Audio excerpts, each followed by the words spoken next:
Whether you're new to Victoria 3 altogether or you're just new to the 1.7 patch alongside the Sphere of Influence DLC, this video is for you. I'm gonna do an 1836 to 1936 campaign as Japan, and I will divide this into 4 parts just so I can explain in detail every single thing I do in the campaign and why I'm doing that, so you can follow along and better understand the economy, because the economy is completely changed with 1.7, the military, which also saw significant changes, the new journal entries and how to become a recognized nation, how to quickly become an empire from a shogunate, and I'm also going to touch upon how to play toll and expand, build up your own power block, or be a part of another power block, and what are the pros and cons of either one of those things. So make sure you strap yourself in, because there's a lot of fun that we're going to be having here. All 4 of these parts will be a little bit longer video, so I make sure I leave as much content as possible for you guys to learn from. I will be releasing the second part of this campaign whenever we reach 5,000 likes on this video. So if we reach the 5,000 tomorrow, I'll release it tomorrow, because I'm basically recording all 4 parts and then I'm just editing them whenever I get the 5,000 likes essentially. And also, if you haven't gotten the DLC yet, make sure you use my link in description. I get a commission on every single purchase and it would really help out the channel massively. All the money that I get will be going straight towards helping out poor Romanian people living in Japan. So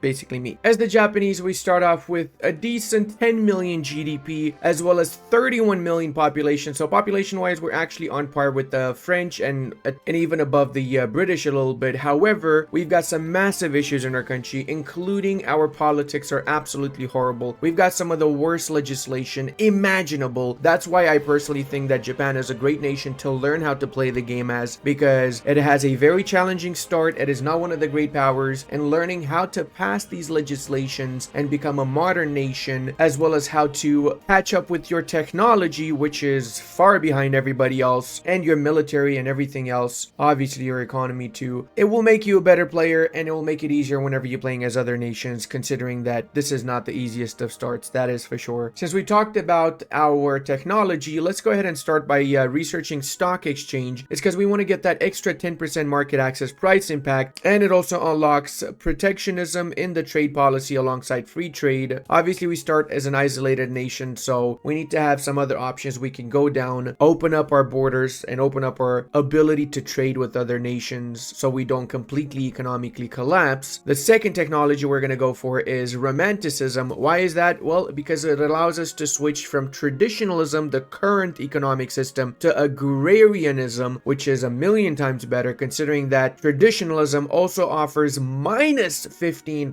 market access price impact and minus 25% taxation capacity. Why is that bad? Well, market access price impact, to make it really simple to understand, directly affects the price in every single province. So we've got a general price for goods. For example, that would be 18 right now, the market price for grain. However, if you click on this particular good, you see that every single province has a different actual price. That's because the market price impact affects it. Having higher market access price impact means that the cost is going to be about the same everywhere. Having lower is going to be different based on where exactly we have that particular good produced in. So if we produce a lot of grain in Kanto, it's going to be cheaper than grain in Chugoku, which does not produce as much grain as Kanto does. Why is this also important? Well, because say for example, you want to be building in Kanto a steel mill. Steel is going to intake coal and iron as consumption goods in order to produce steel. If you have coal and iron in Kanto, then you're going to get 0 debuff from the market access price impact, because you're directly getting that good from the same province in which you're producing steel. However, because there's no coal in Kanto, you have to import coal from your other coal producing provinces, like Kyushu for example should have some coal. So that means that the steel mill in Kanto is going to be paying the extra difference of market access price impact of bringing that particular good from Kyushu to Kanto. So let's say for example, coal in Kyushu is going to cost 20, right? If your market access price impact is 50, you're going to pay in 50% extra for that coal. So you're going to pay 30 for coal in Kanto in order to produce the steel. Our third research is going to be the cotton gin, which is going to give us some more production throughput for cotton plantations and allow us to go down to a lathe, which is a really massive bottleneck when it comes to production methods. Lathe is going to make a lot of our manufacturing industry more efficient. That means it's going to unlock production methods methods to make more items for the furniture manufacturing, textile mills, and glass works, and lead down a lot more of these. Also, we need atmospheric engine for that matter. However, because this is a level 2 technology, we will be paying extra innovation points to research it because we haven't yet researched all the level 1 technology. So in order to research level 2 atmospheric engine, we need to research cotton gin and lathe before we start researching this, or we're gonna have to pay a lot more innovation to get it done. And to put things into perspective, the Japanese start with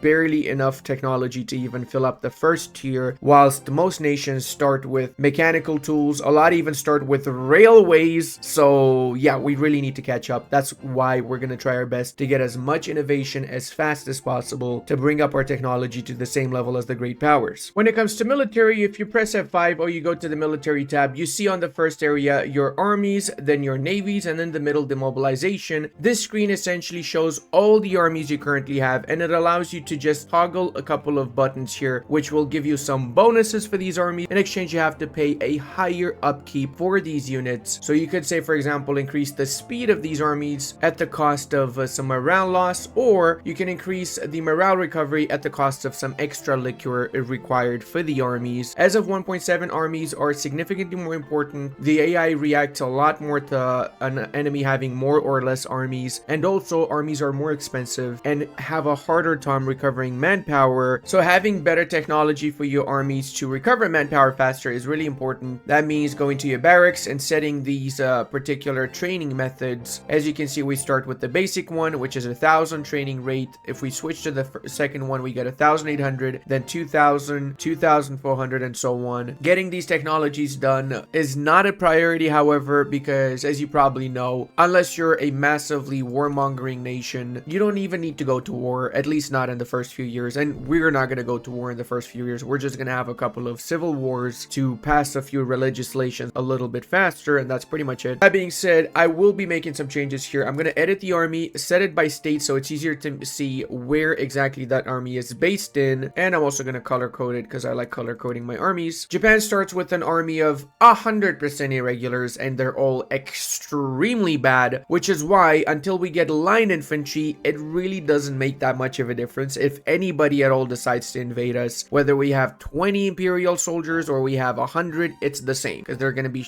dog schnapple. So that's why I'm going to click on this, and I'm going to be disbanding every single unit I have except the 20 units that start in my capital of Kansai, I believe is now my capital. Yes, it's easier to do that when I can see here the state itself. See, that's Hokkaido, so we can disband those bad boys. As Japan in particular, we're going to leave the Kansai unit. Once we restore the emperor, we're going to have the capital switched over to Kanto, so that means the units that we have in Kansai, we're going to need to delete and recruit brand new units in Kanto directly. Why are we doing this? Well, this is also a little bit of an exploit that has yet to be patched. Essentially, whenever you have a revolution, you will be keeping your capital, and if the revolution does not have any units, you basically pretty much instantly win that war, since you keep the only army available in the country, which is based in the capital. Deleting those troops also means we pay significantly less now for our military upkeep, which wasn't that big to begin with, but still, even 1,000 makes a big difference when you're playing as the Japanese. Now, as you see here, we have 60,000 in unrealized taxes. That is a big deal. That means we're not getting the amount of money that we should be getting from our provinces. And your first thought might be, if you're a little bit of an experienced player, to just spam the government administration buildings. Let's build as many, then we're gonna get the taxes. No,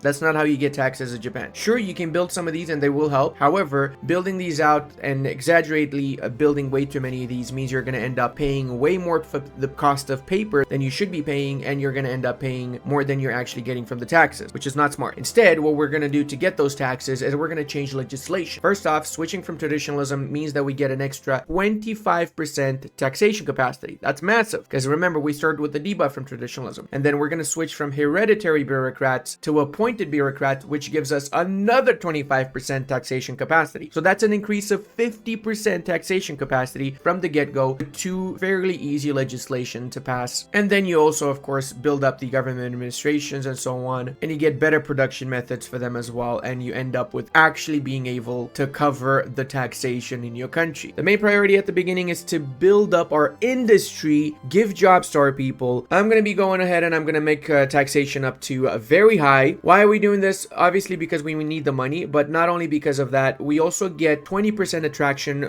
deduction for interest groups in government. At the start, our interest groups in government are going to be the shogunate and the samurai. The shogunate are actually extremely powerful, and we want to lower the strength of the shogunate as much as possible, and eventually we want to replace them with any of the other interest groups so we can do the restoration of the emperor. Before that though, we're going to change whatever legislation we have the ability to change. The Japanese have some of the worst legislations, including serfdom, which offers 50% shogunate political strength, and it also disallows mass migration for peasants as well as internal migration for peasants. That's right, peasants will not be able to migrate between your provinces because you have serfdom. One legislation we have massive support for right now is professional army, so I'm going to go for that really quickly because we start with 68% success chance, so that means we're likely going to get that passed really fast. And then after we get that done, we're going to go for some other legislation like dedicated police force to again lower the political strength of the shogunate, or really just anything else that we might have available. One thing that's really good for the Japanese is that we start with 1,200 authority, and we're going to use this authority to make up for all the other things that we don't start with, including we're going to use it for decrees, and we're going to set up road maintenance decrees, which increases the state construction efficiency and gives some infrastructure. We're going to use the manufacturing industries, the resource industry as well. Now, resource industry and manufacturing will depend on province and province, and I'm going to switch these around as needed. Another way we're going to use our authority is to get consumption taxes. The most important one is services consumption tax, luxury clothes, and even some porcelain tax. We're going to go over quickly to our population, and we're going to hover over them to see what exactly they're paying for mostly and what is more expensive for them. Looks like we have actually a pretty decent situation for the lower strata. They've got quite a bit of excesses. Some things are missing, however, including clothes for pretty much all of them. As you can see, services a lot of the times affects the middle and upper class, as does luxury clothes and transportation. So putting taxation on those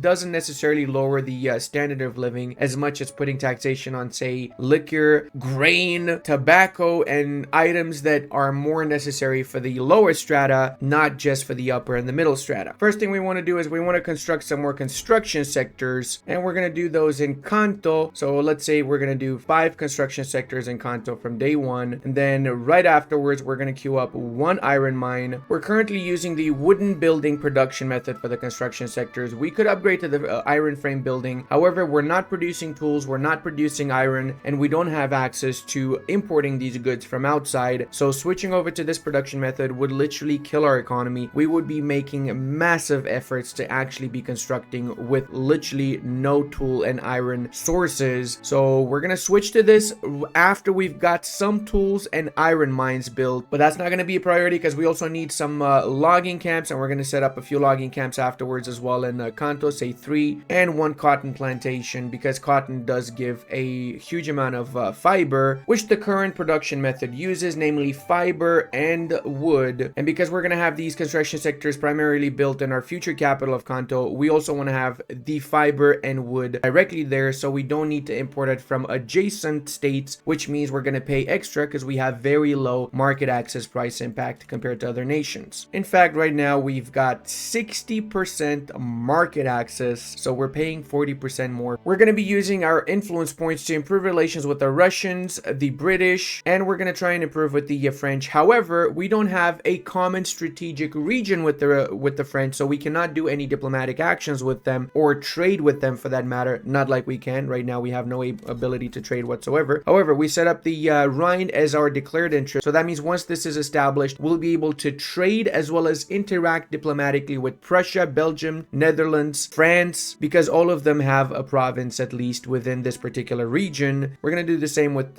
someone else who might be of use, say the Iberians. Because we also start with the frontier colonization, we're able to colonize provinces adjacent to our already established lands. So that's why we're able to colonize the Kurils and Sakhalin afterwards, but we're not able to colonize outside of these areas. So we'll have to switch our colonization law to colonial exploitation after we're done with colonizing the northern parts of Japan. And in order to colonize, we will need to change our strategic interest so we are able to colonize in those areas. Say we're going to have one in Zanj to colonize the Kenyan parts, or have one in South America to colonize South America, as long as we have a claim. That's another thing you need to take into account when colonizing. Some areas, if you don't have a claim, you will not be able to colonize. Right now, the south part of America, as far as I know, is is only colonizable by Argentina and Chile, as these are the two nations that have starting claims on the Mapuche, Tehuelche, and Seclamam areas. Now, I want you guys to do something. If you've learned something so far that you didn't know before, even though you've been playing this game for a while, make sure you hit that subscribe button. It would really help me out massively. And I promise, in return, I'm only going to tell you even more stuff that you likely didn't know, or just be that guy you have in the background whilst you're playing some video game. I'm okay with that as well. I appreciate it. Thank you for choosing this channel for that. I know how it feels. I'm watching Tarkov streamers as I'm recording this, so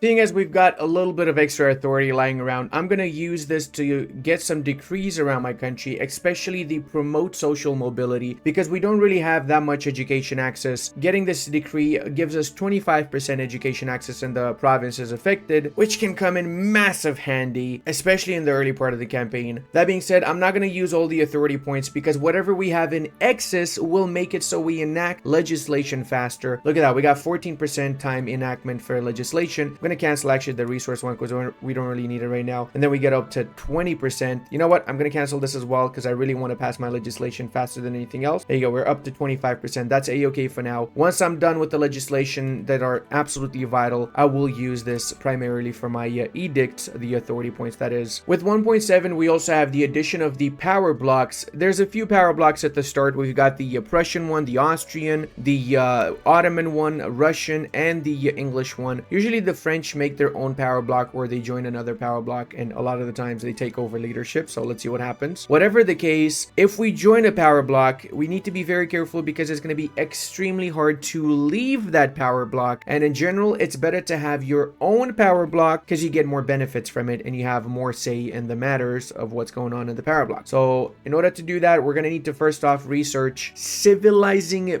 mission. After we've researched this, we go to our journals, potential journal entries, and then we can get the earning recognition journal entry, which allows us to become an actual recognized country, which means we'll be able to actually set up our own power block. So it's not as easy as it was in previous versions to become a recognized nation anymore. No more cheesy strats with sending your units in certain areas and so on, and that is really weird. Sweden is guaranteeing our independence. Okay, all right, now that we've activated that region, we can improve relations with the French, we can improve relations with the Prussians, or not because we don't have enough influence points. We could also say rival some nations if we like to get more influence points, so we could rival the Great Qing and Tunis for some reason. Okay, everybody knows about the historical rivalry of Tunis and Japan. Clearly the amount of influence points you get depends on the size of your rival, so we're going to get 300 influence from rivaling the Qing, and I think a little bit less from rivaling Tunis. So now we can use that extra influence to improve relations with the Prussians, with everybody else we like to improve relations with. Really, in general, having more nations support you in diplomatic plays is just the right move. One more thing to take note of is that as of 1.7, every single building has ownership. So for example, if we go to the fishing wharves, they're owned right now by a local workforce, which represents the shopkeepers, laborers. The dye plantations are owned by the manor houses, which represents the aristocrats, clergymen, and laborers. As it stands, we pretty much have the aristocrats, which is the manor houses, owning majority of things in the country. We in fact have no capitalists owning anything. When that happens though, we're going to start getting financial districts, which represent the capitalists, and we also can have ownership by the government itself, and based off of that you can get more or less income depending on your legislation, depending on a lot of factors. For example, because the shogunate's really happy with us, we get 20% more aristocrat investment pool contribution efficiency. That's scaled up by 100% stronger effect because of the size of the shogunate. So right now we're getting quite a little bit actually to our investment pool as we progress. Oh, Days of Darkness, I don't care. I'm getting a little bit of infamy, but I will not be attacking anybody anyway, so it's better than paying the money for that. Another very important thing to note is that we can change some of our production methods. Say we can change the logging camp to sawmills, which is going to increase the amount of wood that we produce. However, that's going to cost us tools. We don't have any tool production right now, so we're going to queue up a tooling workshop in Kanto, but until that tooling workshop is finished the building, we cannot change anything. And that's also going to need some iron because we're going to start by using rough iron tools, so it's going to need an input of 20 iron, so we're going to need at least one iron mine. So one iron mine and one tooling workshop before we even think about changing, say, livestock production method to butchering tools, which again uses tools. This is something that a lot of people, especially newer players, struggle with because they don't realize why exactly their economy is failing and why everything is going bad, when it could be simply because they don't have the right input goods for their production method. In most cases, that's easily fixable by just importing something. You can import from another nation, but because we start as an isolationist nation, meaning our trade policy doesn't allow us to trade with anybody else, we cannot import or export any goods, so we're stuck with whatever we have in the Japanese islands. You know what? I think I can probably do 5 more construction sectors. Right now, we're just minting money, which is not good. You don't want to be minting money. It means you're basically not using your economy to its full capacity. So the moment that we start losing money, that's when we stop building construction sectors, because we've basically reached our current limit for construction capabilities. As for legislation, whenever you try and pass a legislation, guys, you've got a success chance that is basically based off of how many interest groups endorse this particular legislation, as well as the clout that these particular interest groups have at the start. And then this changes on every single tick. Whenever a tick happens, you might get some progress, you might get some reduction in progress, so lowered success, or you might just go straight to the next phase. There's 3 phases: introduction, consideration, and adoption. Once all 3 phases have been passed without reaching 3 setbacks, you pass the legislation. If you reach 3 setbacks, then you get the legislation canceled, and if you reach 0% success chance, you will either get a setback, or if you don't have enough setbacks, you will get it canceled as well. And there you have it. That was fairly quick actually getting professional army. The great part about getting professional army is that we now have some extra political strength for the samurai, which is the armed forces interest group, as well as we can get more mobilized battalions in case we get attacked. We also get a weekly unit experience gain for armies and navies, and it also rebalances the interest of our population. So there's overall just a lot of great changes from switching that legislation. Another easy way of getting more battalions mobilized in case of war is going for the National Guard. There is some support for that actually right now, but it's not a major priority. I'm gonna go actually for the colonial exploitation, because right now I've got a lot of support for it. Later, that might change, and getting colonial exploitation earlier means we might be able to start colonizing Kenya, and then if we manage to block off this area, then we will have half of Africa, which is where majority of rubber is going to come in the later part of the campaign, one of the most vital resources in the later part of the campaign. As it seems, the British have started colonizing Kenya, so that's not going to be super viable, but we can still colonize parts of Congo, parts of Cameroon, and so on, and make our entry into Central Africa from those areas too. And because we've got the authority so high, which gives us the enactment time reduction, the high success chance, the high legitimacy, because remember also legitimacy affects how fast or how slow you're going to be passing your legislation. Lower legitimacy means you get 50% more enactment time, which means it's going to take significantly longer.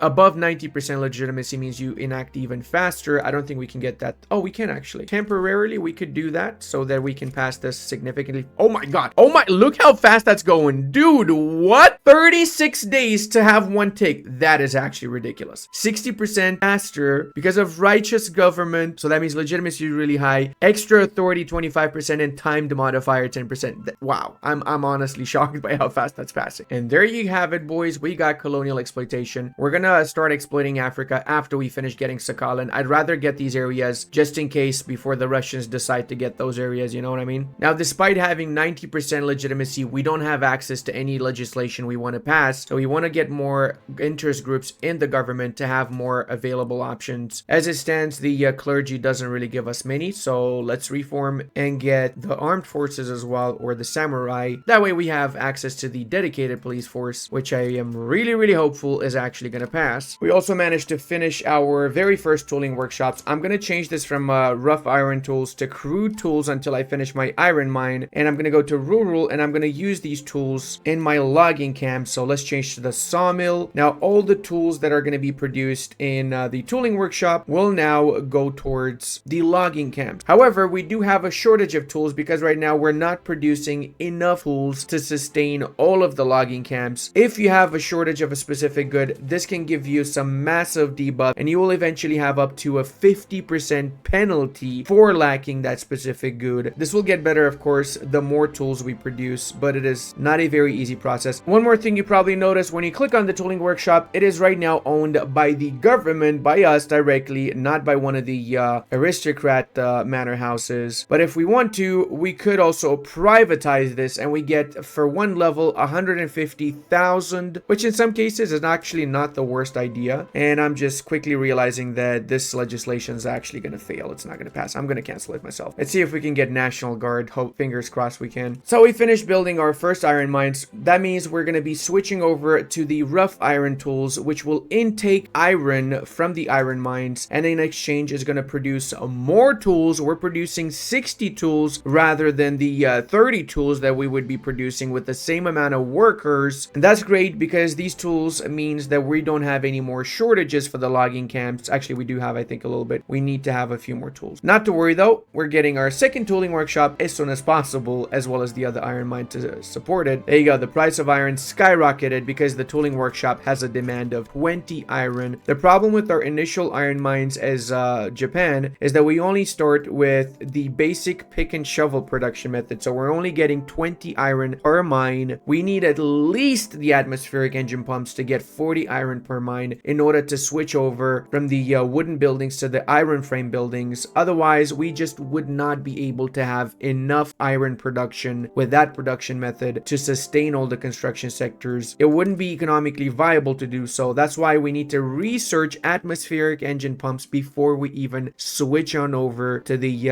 iron frame building production method for the construction sectors. We still need a lot more wood, so let's queue up max out wood production in Kanto. That means 9 logging camps. Our current queue looks a little bit like this. We might change it around depending on how our economy is doing. I feel kind of confident that I can do a few more construction sectors, so I might just get some more in Tohoku. So I'll click 1, 2, 3 in Tohoku for now. I'm gonna have Tohoku and Kanto as my main construction sector areas, because once we switch over to the iron frame building, we have iron in both Tohoku and in Kanto. That being said, we do have 600 logs missing, so we need to queue up even more logs in or wood, better yet, in Tohoku, which right now does have 5 logging camps, so it's not too bad overall. And we just got our very first lobby. That means we're gonna have a pro-Russia lobby. Lobbies have been added in 1.7, and you can get up to +10 approval or -10 disapproval based on how exactly you interact with the targeted country and what kind of a lobby it is. Now, because this is a pro-Russian lobby and it affects only the intelligentsia, keep that in mind as well. It can affect different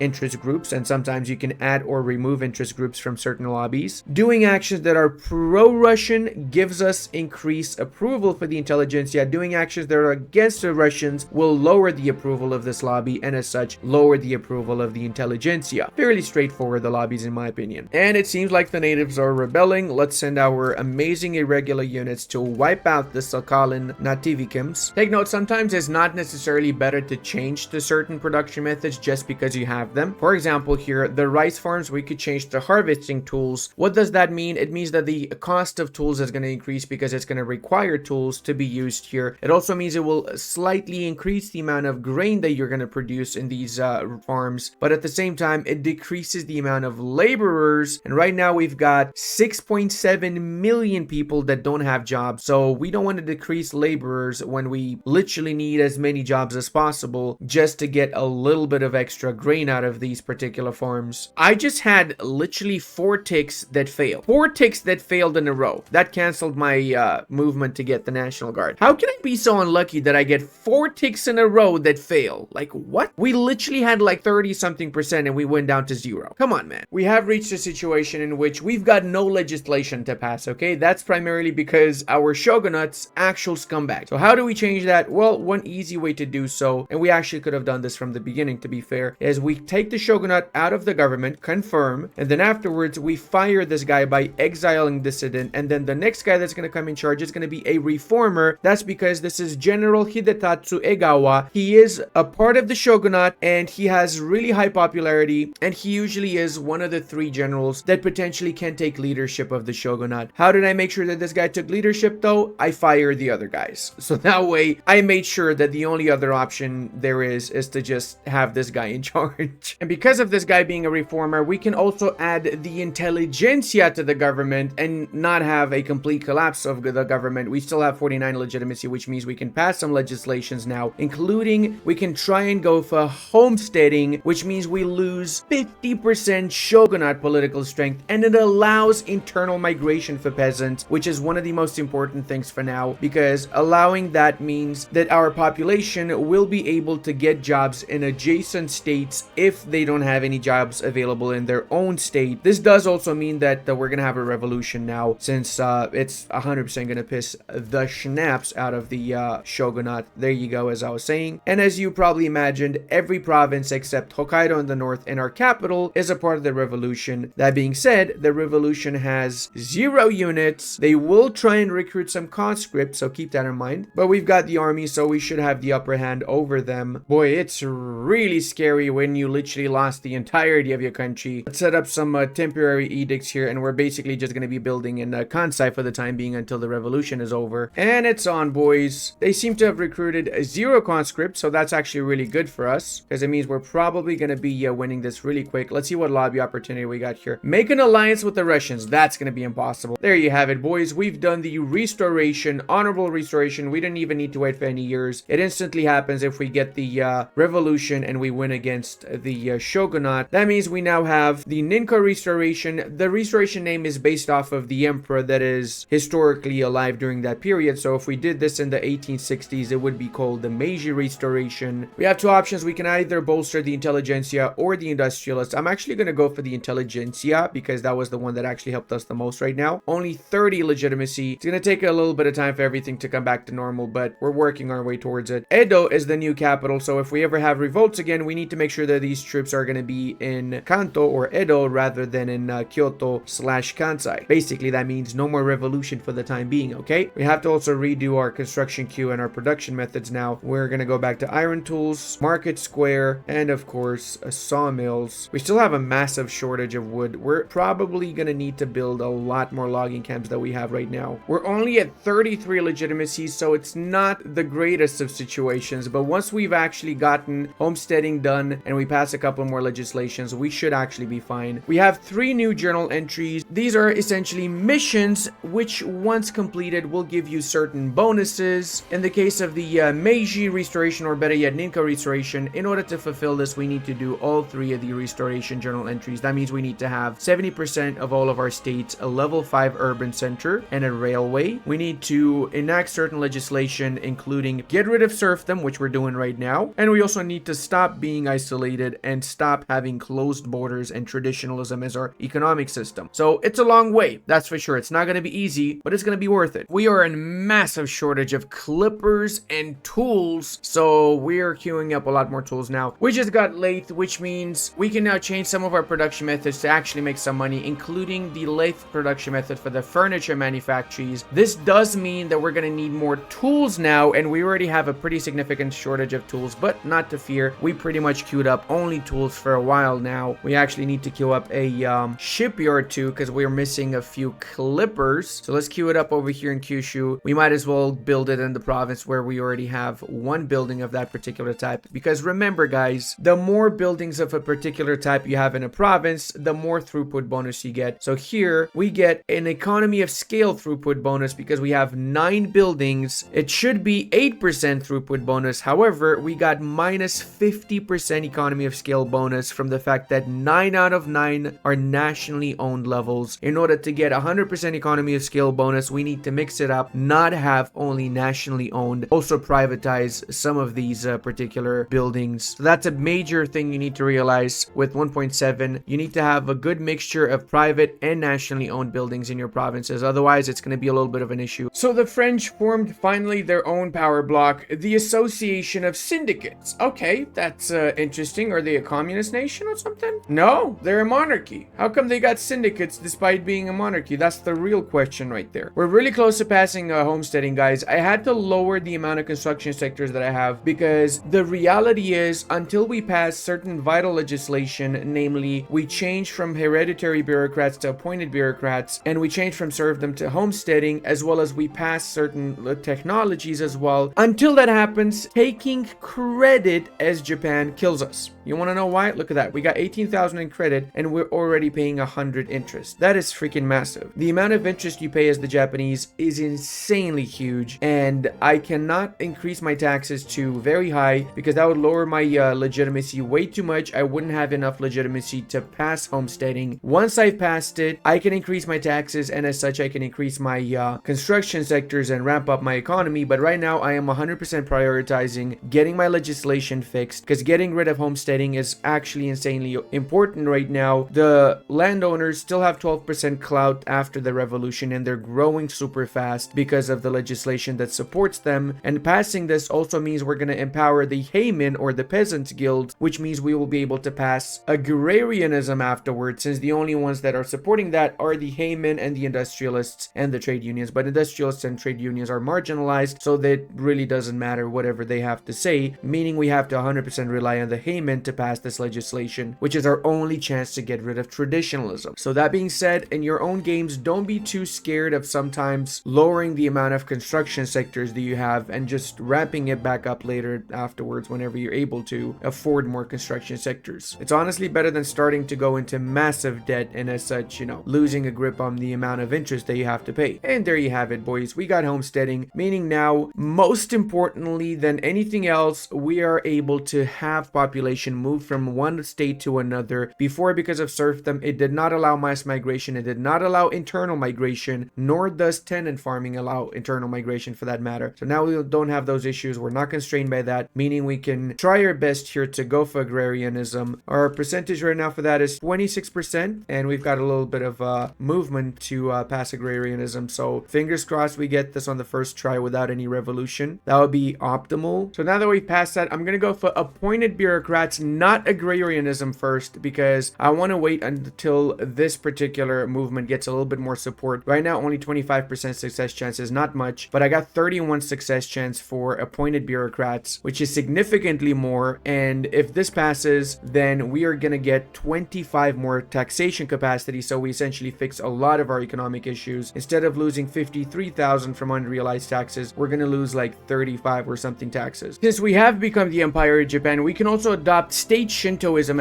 as our main religion. What happens when you do this? Well, basically we replace our current main religion, the Mahayana one, which has 24 million followers, with the Shinto one, which is gonna have like 14-15 million. However, what this also does is it changes the ideology of the Buddhist monks. They go from Buddhist moralists to Shinto psionists, which is more or less kind of the same, not much of a difference. The main thing is that the Shinto guys are kind of more on board with freedom of conscience, as well as more on board with adopting a political party system. And we also changed the interest group traits, so we're gonna have 40% conversion as well as 30% authority the more approval we have with the Buddhists. Right now what we're getting from them, 20% authority, 10% less, and minus 100% radicals from standard of living decree. Ottomans are guaranteeing our independence. What the schnapps is going on, man? Let me check my diplomacy. Swedes and the Ottomans are guaranteeing my independence. That makes no sense to me. I've also queued up 10 universities in Kanto. I'm really far behind with my tech. I don't have any universities yet. I should have built universities from the get-go, so that was a little bit on me. But we're making up for it now, and we're going to try and max out our universities before we grow our economy even more. Oh, look at that. We got 48% movement now. We're enactment chance for agrarianism. So once we do get bureaucrats, I'm going to 100% push for this no matter what happens. And we just got a Napoleonic warfare research, which now means we can upgrade our units to line infantry. Take note, upgrading them to line infantry means that we're going to have an upkeep now of small arms. We are not producing any small arms, and we cannot import because we're still isolated. So if we were to upgrade to line infantry, sure, they're better units by far, 20 offense, 25 defense compared to 10-10. We don't have the weapons for them, so we're going to be destroying our economy trying to upkeep units that we don't have guns for. We're not doing that yet. We're going to do it once we have our own small arms industry up and running. There you have it, boys. We got appointed bureaucrats, extra taxation capacity, more political strength for the bureaucrats, and now let's go for agrarianism. We only have 19% success chance. What happened to the political movement for that? They just dissipate? Oh, but not to worry, the landowners are back on board trying to preserve traditionalism. Brother, really? Switching from hereditary bureaucrats meant that we are now losing 25% bureaucracy, population cost multiplier, so that's why we are losing a little bit of bureaucracy. Not too much yet, but we will still have to build up an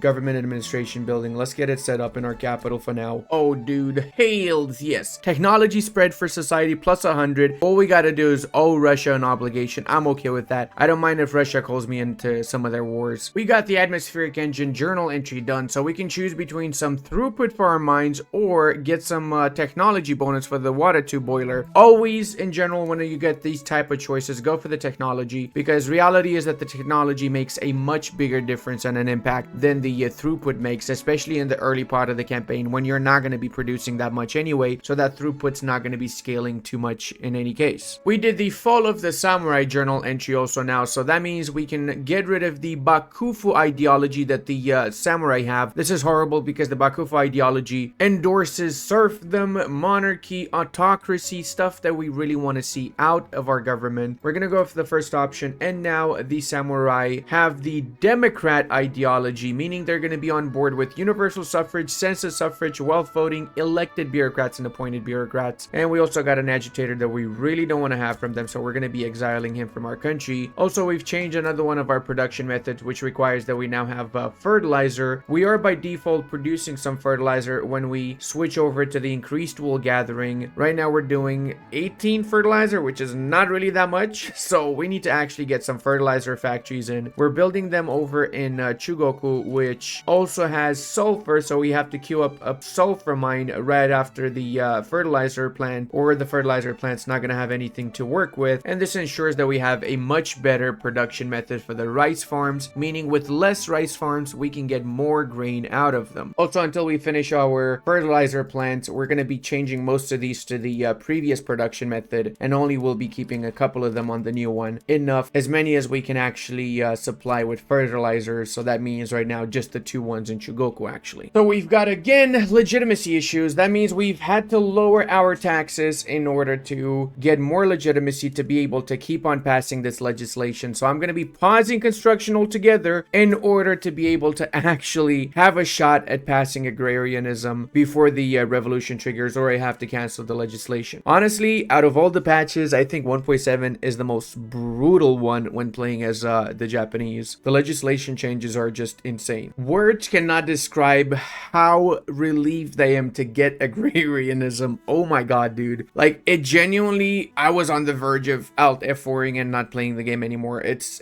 just ridiculous how bad traditionalism is. Now, because we did get agrarianism, it means that 50% of our construction is going to be allocated towards the private sector. We also get 50% government dividends reinvested, 30% dividends efficiency, and we get contribution efficiency from the aristocrats, farmers, and clergy, and we don't get from the increased as well as decreased for the capitalists. Not to worry too much though, we don't have that many capitalists in the first place, so it's not really a big deal. Now we can actually start taxing, because if we go to normal taxes, we're actually making a buttload of money, and we can resume our construction queues. Actually, if I get the petite bourgeoisie and the landowners, then I can change some legislations, including per capita taxation, which is really going to help us out a lot, as well as change from closed borders to migration control, which is one of our journal entries actually, but that's 8% chance. That's going to be a little bit of a struggle. Then again, struggle is my middle name, I guess, so let's attempt to go for migration control. I love this little feature here. So when you click on a factory in a state, right, you can see the outgoing arrows, which is essentially the product that is made within this factory, goes to these various farms. So we're delivering fertilizer to these farms, and then we're getting an input of iron from the red arrow towards us, as well as some sulfur from this particular arrow as well. Oh wow, that is not a great start to this. 2% success chance. Yikes. Change of plan, boys. We're gonna get rid of these guys, and we're gonna bring in the armed forces in our government. Why are we doing that? Well, because we might be able to switch over to one of these voted distribution of power, which means we might get some more people to align with non-shogunate. So let's go with the landed voting, which should be the one that's going to give us the least amount of hassle. I've also gone ahead and I've disbanded my entire army. I'm only going to rely on conscripts when I need to, so we're going to max out the conscripts we're getting in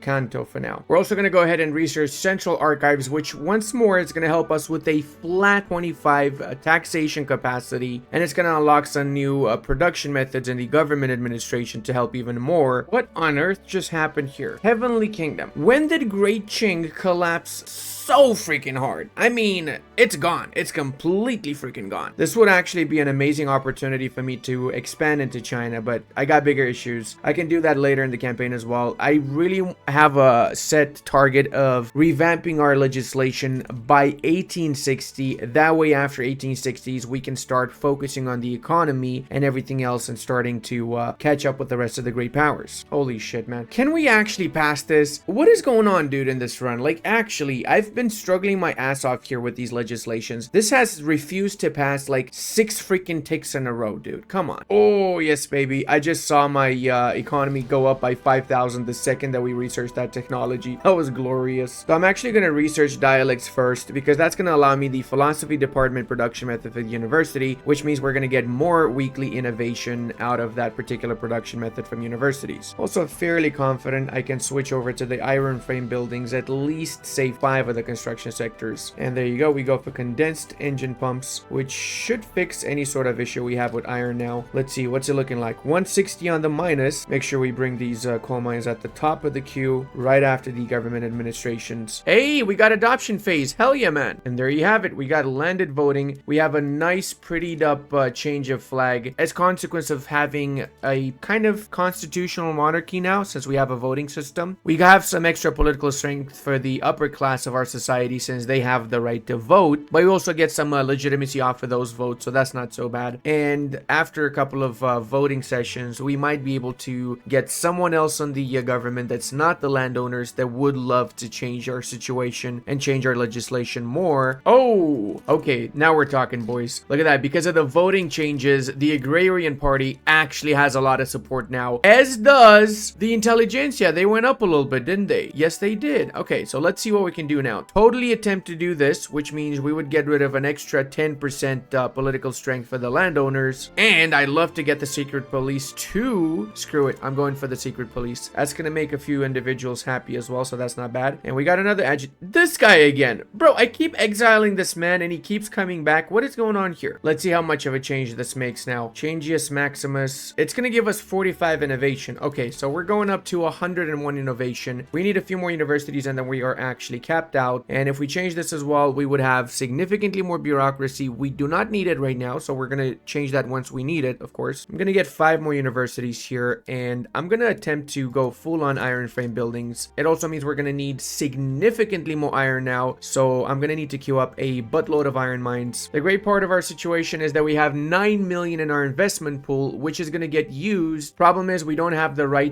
economic system to use it. We're gonna need to switch over to interventionalism to make use of our investment pool a little bit better. But for now, agrarianism is gonna have to work. So we're gonna use some of the investment pool to build up some farms in the south just to get jobs for people and to make up for the lack of grain that we have in our country right now. We've got some issues with our market access in our capital. We already have the road maintenance edict, so the only thing we can actually do to increase this is either build some railways, which we don't have the technology for, or we can build some ports. Because another thing that not many people know is that ports not only give convoys, they also give infrastructure. Not as much as railways, but they still give a little bit, which is better than nothing. And because we got the secret police, we can also change some of these over to standardized filing cabinets to make up for the increase in our bureaucratic needs. There we go. That should be fine now. I'm gonna try and get my home affairs as advanced as possible too, because if we get it to level 4, it means we get 40% political movement radicalism reduction, which is huge, and I mean absolutely huge. It will allow us to pass legislation without revolts way more. And look at that. Oh my god, dude. Oh my god, dude. This is the dream team. We have... Oh, these guys were trying to do a coup. I forgot. Yeah, okay, yeah. No coup for you, buddy. Yeah, we've got the agrarian party and the intelligentsia. Let's see what kind of legislation we can cook up with these bad boys now. They would both be on board with dedicated police force, so we start with 37%. Oh, yes, baby. It's on. We're finally becoming a modern standard Japan here. This has increased our paper cost significantly, so we're gonna need to build up some more paper mills. Say another 4 of them in Shigoku, which is the best state to have them in because paper production will require sulfur with the second production method once we've got mechanized tools, and we do have, you guessed it, sulfur in this particular state. And we're researching also mechanized tools as we speak. And up next, we're gonna go for per capita taxation. It says here that we're gonna get 4.1k revenue, but the reality is that we're gonna get a lot more than that once we pass this legislation. I love how no matter what happens, any legislation I try to pass, the landowners instantly start a revolution. Like, come on, dude, really? They always own most of Japan as well. Essentially, nothing can make them happy, guys. They're like my mom. Check out how much of a change this makes. 195 paper extra from switching that production method, and we can also switch this to condensed engine pumps. So we literally just need 1 more sulfur mine, and we can cover all the extra sulfur requirements for the paper mills now. Before we didn't need to switch from atmospheric engine pump to condensed engine pump because we didn't need to have more sulfur produced, but now we do. So that's pretty much the case with everything. Don't switch over to a new PM just because it's a new PM. Wait until you actually need to switch over to that PM. Ooh, we can get one of the foreign nations to help us with the railway technology. That is wild. Okay, I think I'm gonna go for the Brits because I'd like to get some more relations with them as well. And now we are so much more closer to researching railways fully. Holy snaps, we're not doing bad, man. We've got more GDP than the US. Okay, oh, okay, I see what's going on. I feel like the US might have a little bit of an issue here.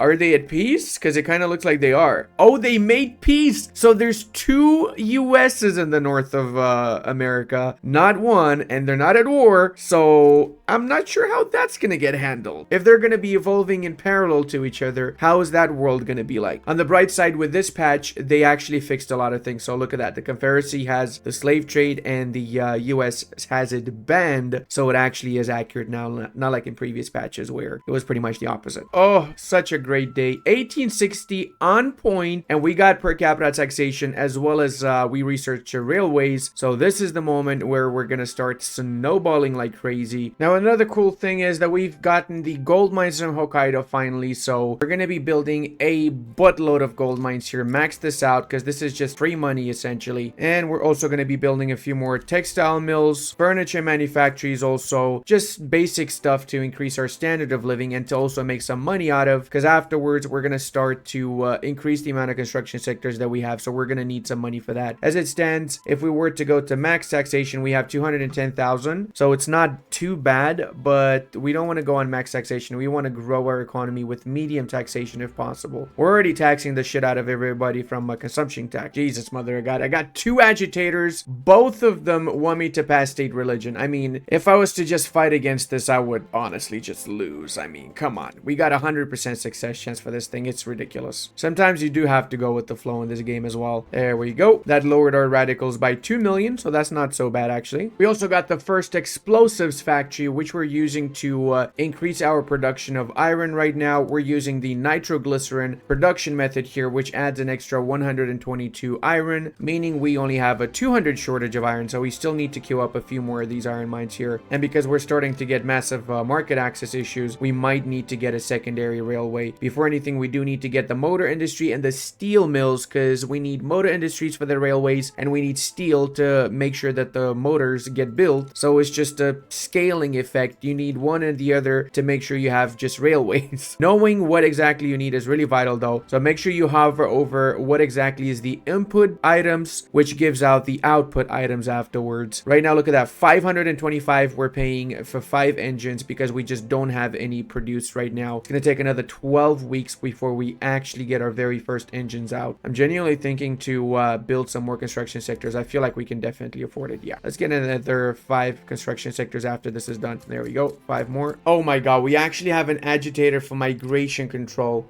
Dude, please, I need people to support this. I really need this badly. This is the hardest legislation to pass because not many of my interest groups actually approve this. Right now, it seems like just the petite bourgeoisie might be interested in it. So let's see if we can get a government that has the petite bourgeoisie in it. We do have available one if we get the landowners in. So let's see what that's going to look like. 13% chance. Also, let's change this to steel tools production method. So that way we encourage the steel mills to produce some more steel. We're going to also need a couple more steel mills for sure. We got a lobby opportunity for a defensive pact with the Swedes. Now, the great part about lobbies is that when you do get such opportunities, you also get some bonus towards getting that enacted. So let's go ahead and get that defensive alliance with the Swedes. Famous historical alliance between Sweden and Japan, clearly. And there you have it, boys. 25% chance. Let's go. Please, Orange Jesus, give me everything I need this passed. I love you. To do the last journal entry here, industrialize Japan, we need to have 70% of our states with a level 5 or higher urban center and have a railway. The urban center is right here. You get more urbanization by having more buildings in that state. Most of our states already are level 5 or above, but we don't have a railway with them. So we do need to build a railway in all of them to do that particular journal entry. So let's go ahead and queue up a few of these bad boys then. That's also going to incentivize our engine manufacturers to build more engines because we're going to need those for the railway stations. Holy snap, that actually went to consideration already. God